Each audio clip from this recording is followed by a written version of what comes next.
Early 2026 pushed the global financial system to a breaking point. A direct military escalation proved that the networks we rely on to move capital and goods across borders were completely unprepared for severe geopolitical friction. Looking at this map of the region, as the Strait of Hormuz effectively closed, the immediate shockwaves were physical. Oil crossed $120 a barrel, and shipping insurance premiums spiked above 10% of a vessel's total value. These price shocks were warning signs of a deeper structural failure. The physical supply chain freeze exposed a severe lack of speed and certainty in the financial infrastructure underneath it. When trade routes are contested, a globalized system reliant on external, cooperative intermediaries instantly becomes a massive liability. Capital moves through a sprawling network of correspondent banks. A single payment bounces between multiple third-party clearinghouses before reaching its destination.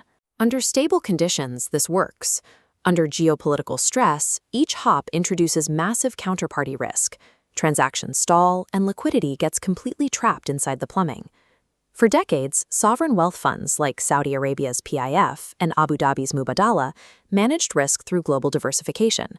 The standard playbook was to pump capital outward into technology hubs and private equity funds across the United States and Europe. The 2026 blockade exposed the flaw in that logic. Earning returns in foreign markets means nothing if physical supply chains break, and your local economy lacks the domestic capability, jobs, and supplier networks to sustain itself.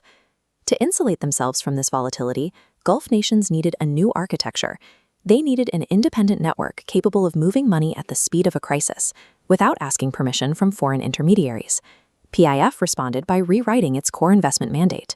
Instead of prioritizing capital growth through isolated global assets, the fund is now engineering entirely self-contained domestic ecosystems. The metric for success shifted from simple financial return to sovereign capability. By keeping value creation inside Saudi Arabia, they are building the research facilities, manufacturing jobs, and local supply chains required to weather global isolation. These sectors are specifically designed to reinforce one another. Investments in logistics directly feed into new manufacturing hubs, while massive energy projects are purposed to power domestic data infrastructure. Sovereign capital is being deployed to physically wire these industries together, creating an interconnected economic fortress that remains functional regardless of external global trade conditions.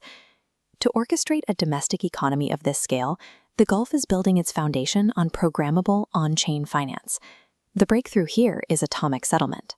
The transfer of an asset and payment occur exactly at the same time, zero delay between execution and settlement.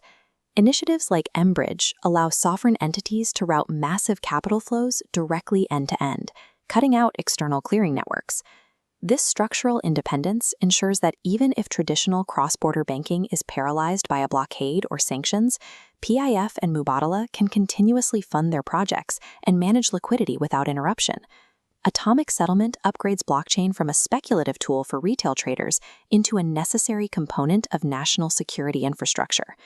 Building this fortress requires immense capital, and traditionally, infrastructure traps that liquidity. Saudi Arabia alone has a property development pipeline exceeding $1 trillion, capital that typically gets locked into concrete for decades. Tokenization solves this by converting physical megaprojects into digital shares. A massive asset can be mathematically divided into thousands of smaller units that represent direct ownership and revenue rights. This opens the door for a much broader base of private investors.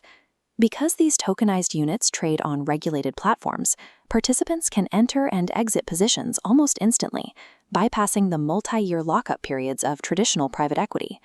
Mubadala is applying this exact model to the intelligence economy. They are consolidating data centers, advanced computing hardware, and local energy generation into a single real assets portfolio. Artificial intelligence requires staggering amounts of power. By pairing data facilities directly with their own low-cost, abundant energy supply, the Gulf is engineering a structural cost advantage over global competitors in the race to train AI models. They can then tokenize the revenue streams from these data centers, pulling in billions in external capital to fund expansion, while retaining absolute physical control over the compute and energy infrastructure.